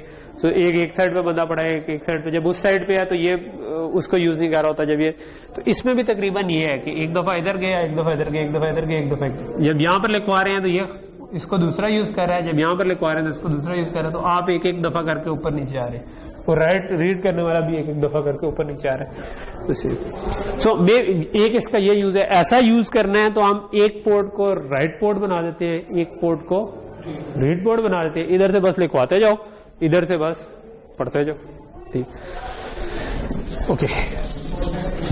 सो डुअल पोर्ट का समझ आ गई बात, ठीक। डुअल पोर्ट के अलावा एक और भी इनके अंदर चीज है, वो ये है कि ये डुअल क्लॉक, ठीक है, जो इसका पार्ट ही है। चलो मैं इसका पार्ट ही बना देता हूं कि ये डुअल क्लॉक भी है और डुअल कॉन्फ़िगरेशन भी है इसकी, ठीक है, या रीकॉन्फ़िगरेशन कह लो, रीकॉन्फ़िगरेशन या कॉन्फ़िगरेशन ही कह लो, ठीक है, ओके। तो ये मैं दोनों को अलग अलग, डुअल क्लॉक का मतलब है कि इस पोर्ट का भी एक क्लॉक होगा और इस पोर्ट का भी एक क्लॉक होगा। सो ये लेट्स से क्लॉक ए है, ये क्लॉक भी है, और इसी तरह इसका भी रीसेट होगा, इसका भी रीसेट होगा, ठीक है। ये दोनों क्लॉक फर्क हो सकते हैं। डुअल क्लॉक का ये मतलब है कि ये जरूरी नहीं है कि ये दोनों क्लॉक सेम हो, ठीक है। ये बहुत काम का फीचर है। काम का फीचर इसलिए है कि लेट से मैंने भी आपको कोक स्टूडियो की एग्जांपल दी कि मैं जी लेट से कोई सिंगर है आप में से कोई नहीं है, इकबाल जो है वो रुबाब इसकी बड़ी अच्छी है, यार तू ऐसे जा कोक स्टूडियो में कैरियर बन जाएगा, पेपर में तो तेरे नंबर कोई नहीं आए, ठीक है। तू उधर ही मतलब टैलेंट होता है ना यार, मुझसे रुबाब नहीं बनती, तुमसे सरकट नहीं बनते, तो मतलब why waste time on the talent जो हमारे पास नहीं। एनीवे मतलब लेट से कि आप इकबाल रुबाब बजा रहा है और आपने माइक लगाया हुआ है और एडीसी से डाटा सैंपल हो रहा है। सो जो एडीसी से डाटा आएगा उसका क्लॉक रेट कोई और होगा ये काफी मतलब आप उस क्लॉक पे भी एफपीजे को चला सकते हैं, लेकिन जनरली एडीसी का कुछ और क्लॉक रेट होता है, एफपीजे का कोई और क्लॉक रेट होता है। ठीक है, तो लेट से कि यही वाली जो पिंग पोंग बफर वाली एग्जांपल थी उसमें इस तरह से मैं लिखवा रहा था, इस तरह से मैं पढ़ रहा था। तो क्लॉक रेट कन्वर्जन खुद से एक काम होता है। क्लॉक रेट कन्वर्जन में मसला ये होता है कि भाई एक क्लॉक इस तरह चल रहा है, इसका राइजिंग आ जाता है, हो सकता है दूसरा वाला जो है इतनी देर में कोई और ही साइकिल्स उसके हो जाए, उसका राइजिंग है जिससे मैच नहीं करता। तो आप डाटा को कैसे एक दूसरे से सिंक करेंगे? ठीक है, सो वो सिंक करने के फिर के लिए आप कोई लॉजिक बनाते हैं जो कि हम इस कोर्स में तो नहीं पढ़े होंगे, लेकिन आप मतलब इस किस्म की लॉजिक बना सकते हैं कि आप स्टार्ट आइडेंटिफाई करें और उसके बाद उसको उठाने की कोशिश करें, और थोड़ी सी कॉम्प्लेक्स लॉजिक बनती है। उसके बजाय दूसरा तरीका ये हो सकता है कि हमें अगर पिंग पोंग बफर वैसे ही लगाना था तो उसकी एक जहां से लिखवा रहे हैं वो और क्लॉक पे चला दें, जहां से रीड कर रहे हैं वो किसी और क्लॉक पे चला दें, तो आपका मसला ऑटोमेटिकली सॉल्व हो गया। आपको कोई नई लॉजिक बनाने की जरूरत ही नहीं पड़ी, बस ठीक है जब ये लिखवाते हुए और क्लॉक था, रीड करते हुए और क्लॉक। तो ये एफपीजे की ब्लॉक रैम के अंदर फीचर ऑलरेडी है कि वो डुअल क्लॉक्स। हाँ नहीं, आप इस क्लॉक पे लिखवाते जा रहे हैं ना, आपने इधर एक सैंपल लिखवा दिया, दूसरा, तीसरा, चौथा, पांचवा, जिसने पढ़ना था उसने उधर से ही पढ़ा, तो वहां पर जो भी लिखा हुआ था वो पढ़ ले। नहीं, वो यही पढ़ेगा ना, लोकेशन यही पढ़ा है ना वो, तो वो तरीका जो मर्जी हो वो स्लो पढ़ा है, ठीक है, लेट से, या फास्ट पढ़ा है, लिखवाने वाला थोड़ा स्लो है, कंज्यूम करने वाला थोड़ा फास्ट है, लेट से, तो ये फास्ट पढ़ा है लेकिन वो पढ़ तो उसी लोकेशन से रहा है। तो अगर इन फ्लिप फ्लॉप्स में जो भी लिखा होगा वो लिखा होगा, आपको वही डाटा मिलेगा।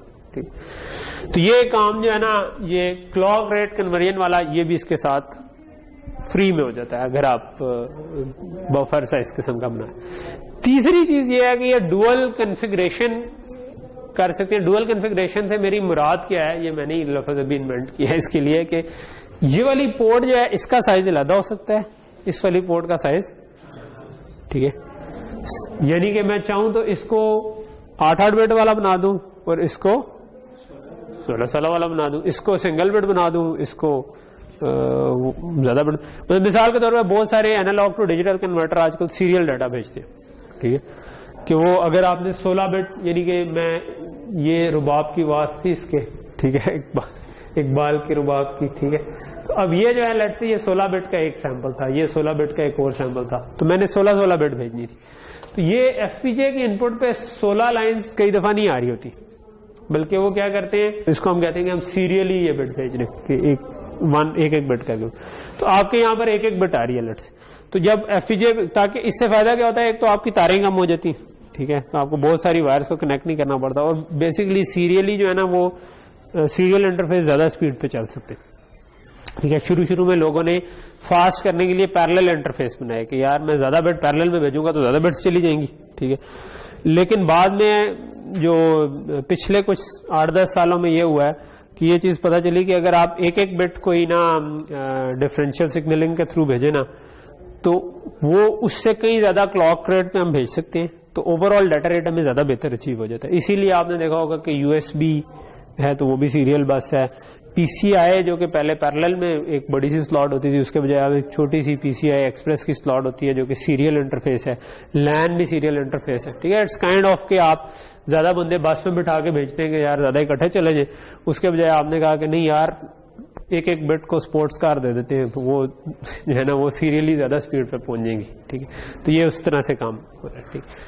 सो अगर लेट से कि मेरे पास डाटा एक बिट का आ रहा था, तो मैं क्या कर सकता हूं, ये वाली साइड जो है ना, ये मैं सिंगल बिट बना दूं, और जो मैंने रीड करना है वो मैं 16-16 बिट उठा लूं, ठीक है। तो उससे होगा क्या, उससे क्योंकि लिखवा एक ही जगह पे रहा है, ठीक है, तो जब ये इसको देखता है तो इसको 16-16 बिट नजर आती है, जब वो उसको देखता है तो उसको ये एक बिट की नजर आती है, ठीक है। सो उस साइड से एक बिट नजर आ रही, तो हो क्या रहा है कि जब वो लिखवाता है तो वो पहली बिट पे लिखवाएगा, फिर दूसरी, तीसरी, चौथी, पांचवी, छठी, सातवीं, आठवीं, फिर वो इस तरह से लिखवाता जा रहा है एक बिट।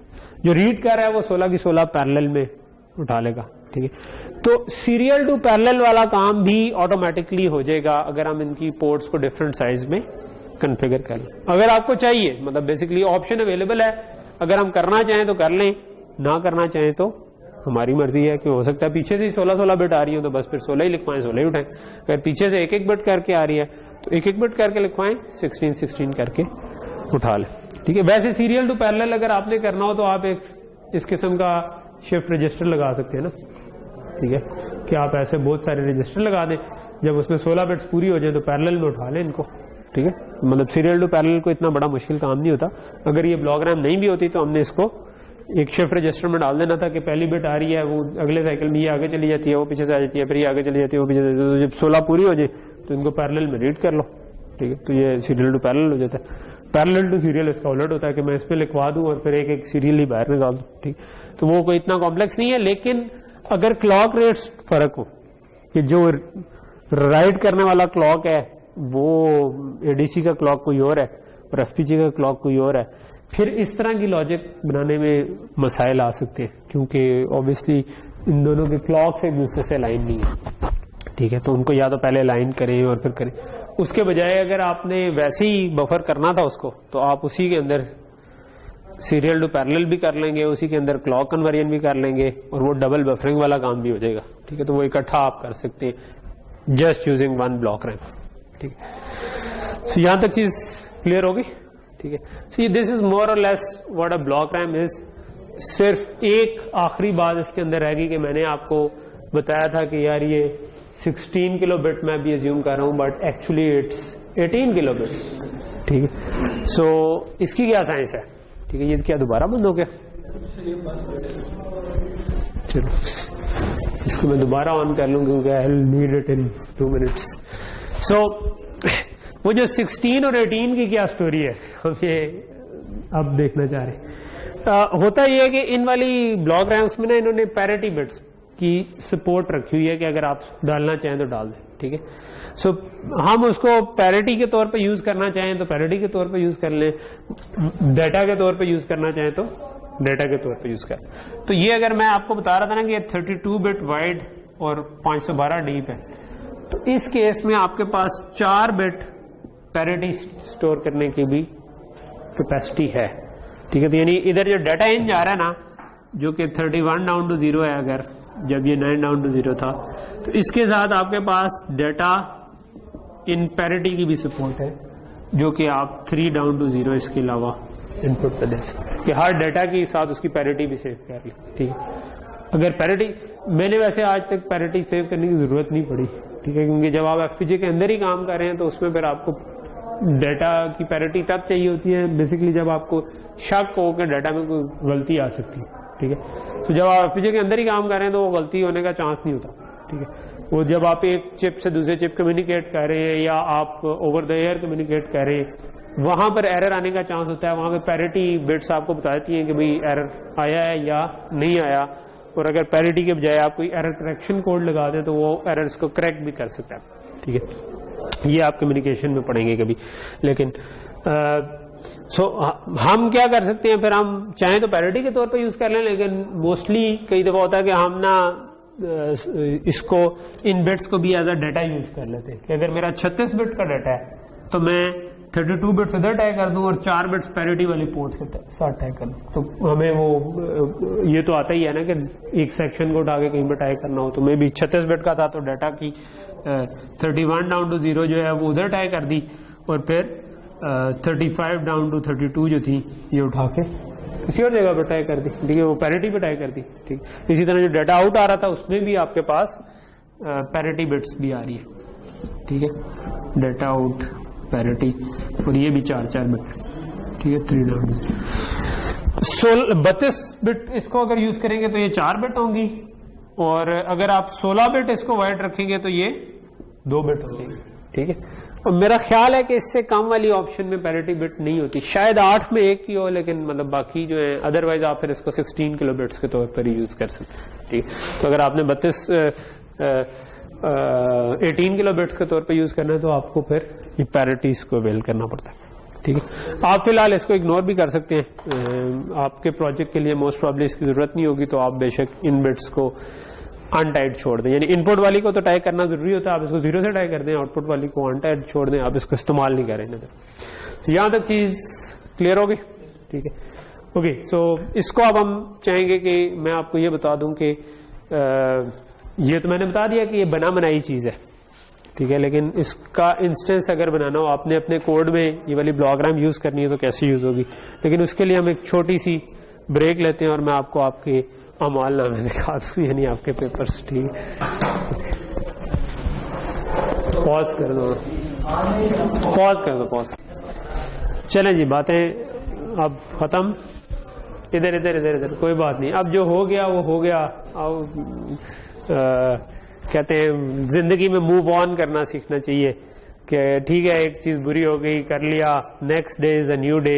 नए दिन में नए वलवले के साथ आप उसको कॉम्पनसेट करने की कोशिश करें। उस पर रिपेंट करने का उस तरह से फायदा नहीं है, मतलब उसको हमेशा कॉम्पनसेट करने की कोशिश करेंगे। जैसे ठीक है, नंबर कम आ गए हैं तो अब क्या करना है जिससे वो ठीक हो सकते हैं, बजाय ये कि मतलब बाज का बंदा उसको ना उसी के पीछे परेशान होता अगला भी खराब कर देता। उसके बजाय बेहतर है कि जस्ट मूव ऑन और अगले उसको कवर अप करें। तो मैंने आपको कुकी थ्रो कर दी है कि किस तरह आप अभी भी ये ले सकते हैं अगर आपके इवन 0 मार्क्स हैं, तो वो अब आपका काम है। ओके, सो ये मैंने इस वक्त खोली हुई है स्पार्टन 6 FPGA फैमिली का ओवरव्यू की एक डॉक्यूमेंट। ठीक है, तो मैं आपको थोड़ी देर पहले ये बता रहा था कि भाई हम जो भी टूल यूज कर रहे हो उसका हमें थोड़ा बहुत आइडिया होना चाहिए कि उसमें क्या फर्क पड़ता है। जिस तरह हमने वेरिलॉग कोडिंग सीखी है, वो कोडिंग जो है वो आप अपनी चिप बनाना चाहें उसके लिए भी आप कर सकते हैं, आप कोई FPGA यूज करना चाहें उसके लिए भी कर सकते हैं। सो अगर आप FPGA के लिए कर रहे हैं तो आपको ये रफली आइडिया हो कि FPGA के अंदर क्या क्या रिसोर्सेज अवेलेबल है। ठीक है, फॉर एग्जाम्पल मैं एक रिसोर्स में से ब्लॉक रैम है जो कि आज हमने पढ़ी है। ठीक है, उसके अलावा मल्टीप्लायर्स और इस किस्म की कुछ चीजें भी हैं। तो ये स्पार्टन 6 फैमिली का ओवरव्यू है। मैं इसके ओवरव्यू में नहीं जाना चाह रहा, इसके नीचे एक टेबल है।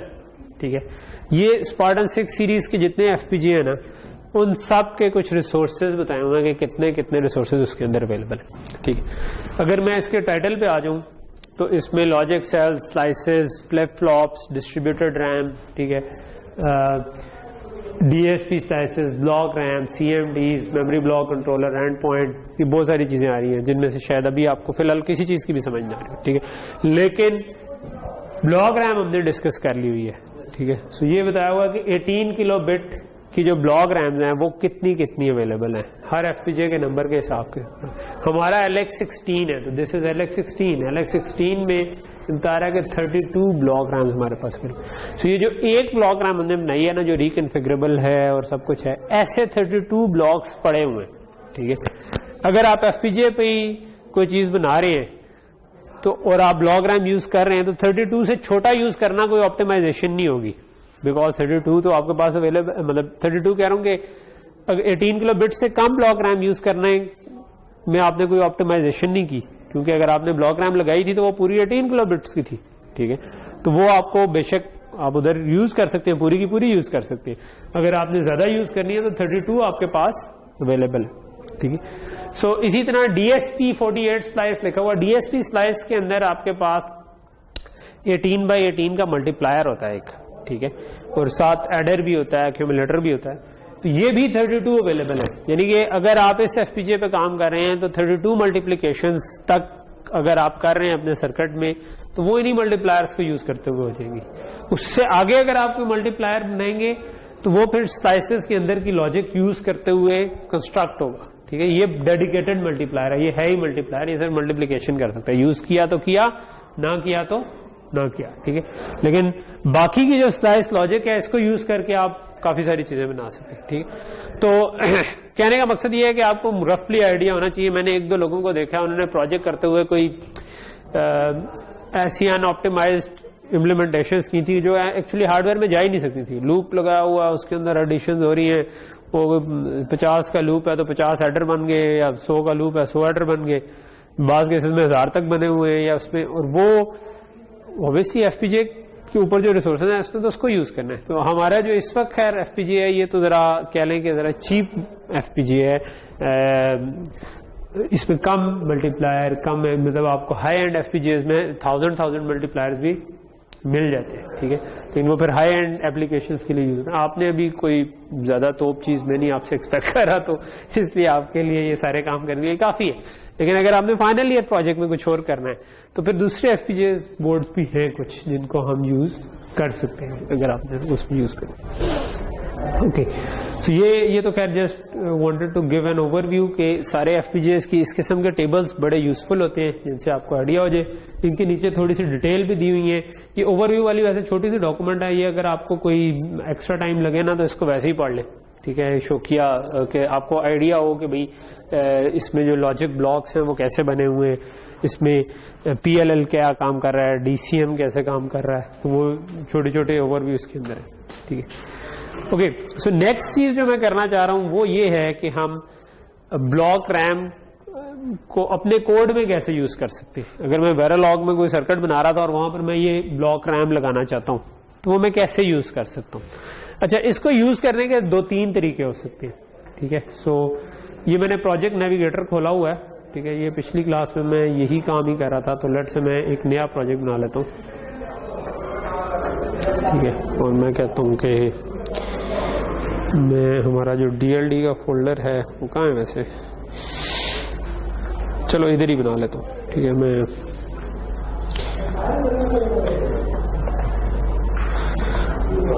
मैंने इसका नाम रख दिया टेस्ट बी रैम और मैं नेक्स्ट किया, फिनिश किया। ये मेरा प्रोजेक्ट एक एम्प्टी प्रोजेक्ट बन गया, ठीक है। लेट से कि मैं इसमें एक न्यू सोर्स और मैं इसके अंदर एक वेरिलॉग मॉड्यूल बनाना चाह रहा हूं।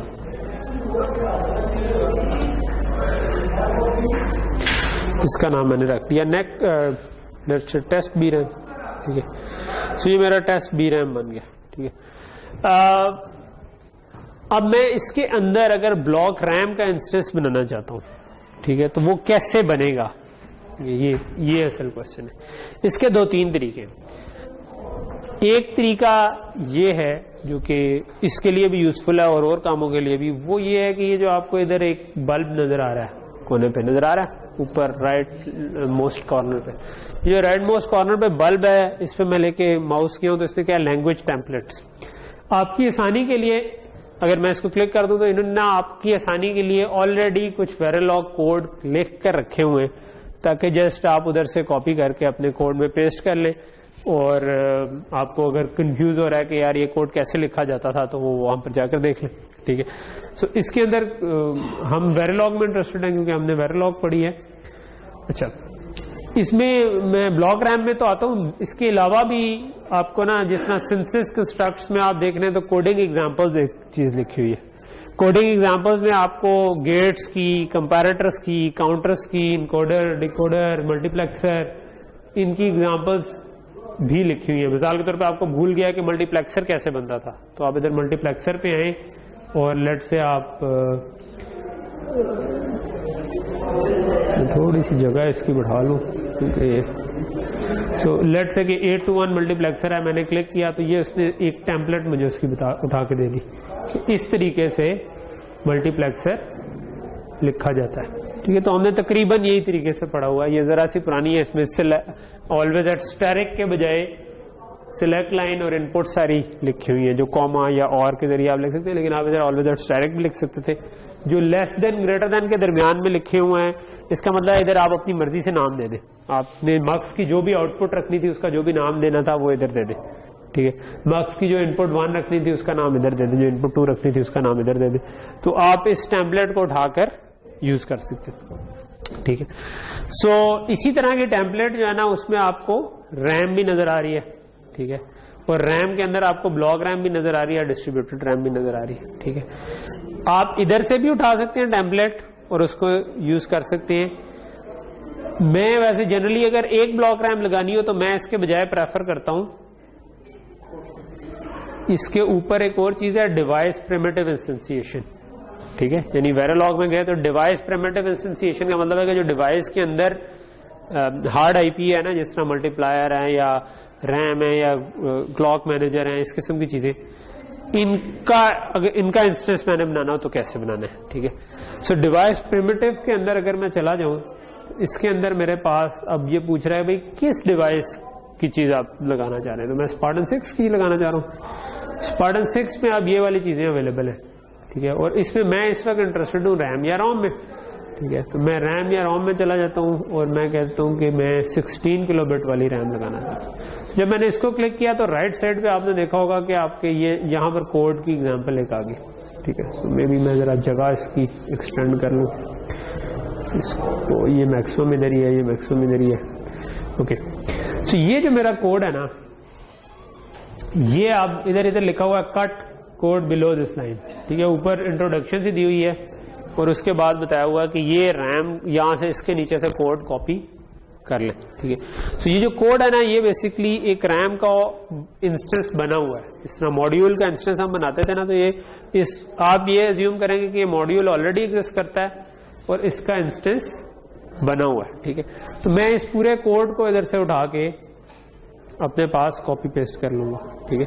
ये कोड जरा बड़ा है, लेकिन इसमें ये जो जहां तक अभी मैं आया हूं ना, इसको फिलहाल इग्नोर करें। इससे नीचे वाला जो चीज है ना, ये असल में आपका इंस्टेंस बना हुआ, ठीक है। मैं इसको कॉपी करता हूं और मैं इसको अपने इस जगह पर जो मैं अपना वेरिलॉग कोड लिख रहा था उसके अंदर मैं इसको पेस्ट कर देता हूं, ठीक है। पेस्ट कर दिया। एज यू नो कि मैं वेरिलॉग के बजाय नोटपैड++ में ज्यादा कंफर्टेबल हूँ, ठीक है। एक मिनट से मैंने ये पिछली क्लास वाला खुला हुआ था, मैंने टेस्ट भी रैम रखा है नाम अभी इसके अंदर। ये जो भी 1 बजे इस वक्त बना है ये वो है, ये उसके अंदर सारा कोड है, ठीक है। अच्छा, ये कोड में आप थोड़ा सा आपको डिफरेंट लग रहा होगा, लेकिन ये बेसिकली ये मॉड्यूल का नाम है, ठीक है। ये जो हैश करके हम बताते हैं ना, ये हमने अभी पढ़ा नहीं है, लेकिन ये इस तरह हम पैरामीटर्स दे सकते हैं, ठीक है। ये यहां से यहां तक जो है ना, जस्ट इग्नोर करें इसको इस वक्त, ठीक है। सो इसके नीचे लेट्स से कि ये मैं डिलीट भी कर दूं ना तो कोई फर्क नहीं पड़ेगा, ठीक है, क्योंकि ये पैरामीटर्स जो है अदरवाइज ये डिफॉल्ट वैल्यू ले लेंगे, जो भी पैरामीटर की डिफॉल्ट वैल्यू थी, ठीक है। लेकिन अगर मैं स्पेसिफाई करना चाहूं तो स्पेसिफाई कर सकता हूं। यहां से यहां तक जो है ना, ये उसका बिल्कुल जिस तरह हमने इंस्टेंस बनाया था ना, उसी तरह इंस्टेंस बना हुआ है, ठीक है। कि आपने इंस्टेंस का एक नाम दिया, उसके बाद डॉट लगा के सारी पोर्ट्स को टाई कर दिया, ये इसका नाम है। आप बेशक इस नाम को चेंज कर लें, जो आपको सूट करता है वो नाम रख दें, और इसके बाद इसकी पोर्ट्स आ जाती है। तो पोर्ट्स में हम देख लेते हैं कि क्या ये पोर्ट्स हमारी जो हमने पोर्ट्स ब्लॉक रैम जो पढ़ी थी उससे टैली करती हैं। तो हमने जो पढ़ी थी उसमें हमने कहा था कि भाई 2 पोर्ट्स होंगी, ए और बी, तो आपको हर एक के आगे ए और बी लिखा हुआ नजर आ रहा है, ठीक है। सो पहली पोर्ट है डेटा आउट ए, अगली है डेटा आउट पैरिटी ए, ठीक है। तो हमने पैरिटी की भी की थी, पोर्ट्स पढ़ी थी। ये 32 बिट का डेटा आउट है, ये 4 बिट की पैरिटी आउट है। ये बी के लिए डेटा और पैरिटी आ गया, ठीक है। फिर ये ए के कंट्रोल सिग्नल्स हैं, ए का एड्रेस है, ए का क्लॉक है, इनेबल है कि ये पोर्ट इनेबल करनी कि नहीं। इस वाली को फिलहाल क्लॉक इनेबल को इग्नोर करें। रीसेट है, राइट इनेबल है, ये हमने पढ़ा था ना, राइट इनेबल डाटा इन और address data in, right enable और क्लॉक। तो ये आपके पास address, right enable, data in, ठीक है, और साथ पैरिटी भी है क्योंकि 4 बिट एक्स्ट्रा है, और ये डाटा आउट। ये हमारी 4 मेन पोर्ट्स हैं, और इसके अलावा ऑब्वियसली क्लॉक और रीसेट भी है, और एक क्लॉक इनेबल की पोर्ट है जिसको फिलहाल हम इग्नोर करें, ठीक है। और एग्जैक्टली यही पोर्ट्स बी वाली की भी है, ठीक है। तो बी की भी इसी तरह की पोर्ट्स हैं जिनको हम यूज कर सकते हैं, ठीक है। अच्छा, अब मतलब ये इंस्टेंस तो बन गया, इसने इस वक्त इसको ऑलरेडी टाई किया हुआ है, हम इनको डिलीट कर लें और इसके बजाय अपने जो भी सिग्नल इस जगह पर टाई करना चाहें तो वो टाई कर सकते हैं, ठीक है। तो हम एक छोटा सा मे बी मैं इसको टेस्ट बेंच की फॉर्म में लिख लेता हूं बजाय, ताकि हम इसको टेस्ट कर सके, ठीक है। अच्छा, ये जो पैरामीटर्स ऊपर दिए हुए हैं ना, ठीक है, ये मिसाल के तौर पे आपको बहुत सारे जीरोस नजर आ रहे हैं जो सबसे ज्यादा एरिया घेर रहे हैं, ठीक है। ये जीरो क्या है? एफपीजे की ब्लॉक रैम को ना आप स्पेसिफाई कर सकते हैं कि जिस वक्त एफपीजे प्रोग्राम होगा तो उसके अंदर क्या वैल्यूज पड़ी होंगी, ठीक है। तो ये जीरो इस वक्त वो वैल्यू है, कि ब्लॉक रैम को जिस वक्त इनिशियलाइज करेंगे, जिस वक्त प्रोग्रामिंग एफपीजीए की होगी तो साथ ब्लॉक रैम भी 0 से इनिशियलाइज होगी। आप उसको 0 से नहीं इनिशियलाइज करना चाहते, लेट से आप उस पर कुछ और डाटा लिखवाना चाहते हैं, तो आप इनको जाके एडिट कर लें, इन फील्ड्स को, ठीक है। इन पे आप कोई नई वैल्यू लिखवा दें तो वो लिखी जाएगी, ठीक है। सो ये अगर आप देखें ना, तो ये पहली 8 जो आ रही है, ये 8 हैं पैरिटी की वैल्यूज, और ये जो नीचे शुरू हो रही है ये पूरी 16 किलो बिट्स है, ठीक है, क्योंकि हेक्स में लिखी हुई है, तो ये एक एक जीरो जो लिखा है ना, ये असल में 4-4 बिट का है, ठीक है। और ये यहां से यहां तक जो पूरा होता है ना, ये आपका पूरा 16 किलो बिट्स जो है ना, ये पूरी हो रही है 16, ये 2 किलो बिट्स जो है ऊपर पैरिटी की, तो आपकी पूरी 18 किलो बिट्स हैं जिनको आप जो भी वैल्यू देना चाहें वो दे सकते हैं, ठीक है। सो जो अगर आप शुरू में वैल्यू देंगे, जो इसके टॉप पर वैल्यू है, लेट्स से मेरा ख्याल है कि इसका सीक्वेंस कुछ इस तरह का होगा कि अगर मैंने इधर लिखवाया ना, ठीक है, तो ये जो 8 बिट है, लेट्स से, ठीक है, मैंने भी 4 सेलेक्ट की है, लेकिन ये जो 8 बिट है ना, ये आपकी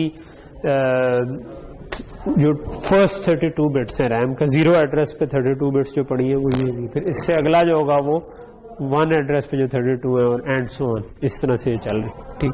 तो आप अगर इस पे कुछ और डाटा लिखवाना चाहें तो लिखवा सकते हैं, ठीक है। इसके अंदर ये ऑप्शन भी हो सकती है कि ये डाटा हम फाइल से भी लोड कर सकते हैं, ठीक है, वो मैं थोड़ा सा आगे जाके आपको बताता हूँ, ठीक है। बल्कि मेरी कोशिश होगी कि नेक्स्ट क्लास में ना हम वीजीए के ऊपर थोड़ा सा काम कर लें, ठीक है, वो आपके प्रोजेक्ट्स के लिए यूजफुल होगा। तो वीजीए पे अगर काम करना है तो उसमें फिर मैं ब्लॉक रैम की जो एग्जांपल दूंगा ना, वो फिर दूसरे तरीके से ब्लॉक रैम बना कर दिखा दूंगा, तो वो एक ब्लॉक रैम भी सेकंड तरीके से कवर हो जाएगी, और फिर उस एग्जांपल में दूसरा तरीका भी कवर हो जाएगा, ठीक है। सो उसमें लेकिन फिर हम ये करेंगे कि फाइल से रीड कर लेंगे कुछ, ठीक है। सो यहां तक चीज क्लियर होगी, ठीक है। सो ये अब ब्लॉक रैम का इंस्टेंस आप बना सकते हैं, एक बनानी हो तो एक ही इंस्टेंस लग गया, एक और बनानी हो तो उस इंस्टेंस का कोई और नाम दें और उसके अंदर काम कर लें। बाकी के पैरामीटर्स जो है ना, वो जनरली हम उनको बहुत ज्यादा नहीं छेड़ते। ये जो पैरामीटर है ये बता रहा है कि आपने क्या विड्थ रखनी है, ठीक है। तो ये आपको बता रहा है कि भाई ए पोर्ट की क्या विड्थ है, बी पोर्ट की क्या। मैंने आपको बताया था ना कि रिकॉन्फिगरेबल है। सो अगर मैंने 0 रखा हुआ है तो इसका मतलब है कि इसकी बिट मतलब 0 पे वैसे इसकी विड्थ आई डोंट नो क्या होगी वैसे, क्योंकि 1 पे 1 बिट है, 2 पे 2 बिट है, 4 पे 4 बिट है, 9 पे 8 बिट प्लस एक पैरिटी, 18 पे 16 प्लस 2 पैरिटी, और 36 पर 32 बिट डाटा और 4 बिट की पैरिटी, ठीक है। तो ये आप ये वाली वैल्यूज इसके अंदर दे सकते हैं कि इसको क्या वैल्यू देनी, ठीक है। इसको हम इंशाल्लाह इसको नेक्स्ट क्लास में ना टेस्ट करके देखते हैं, ठीक है, कि हम इस टेस्ट बेंच में कोड ऐड करेंगे और हम ब्लॉक रैम को चला के देखेंगे और फिर हम वीजे वाले एग्जाम्पल पे चलेंगे, ठीक है। चलें जी, यहाँ पर रुकते हैं फिर मेरा ख्याल है, और फिर नेक्स्ट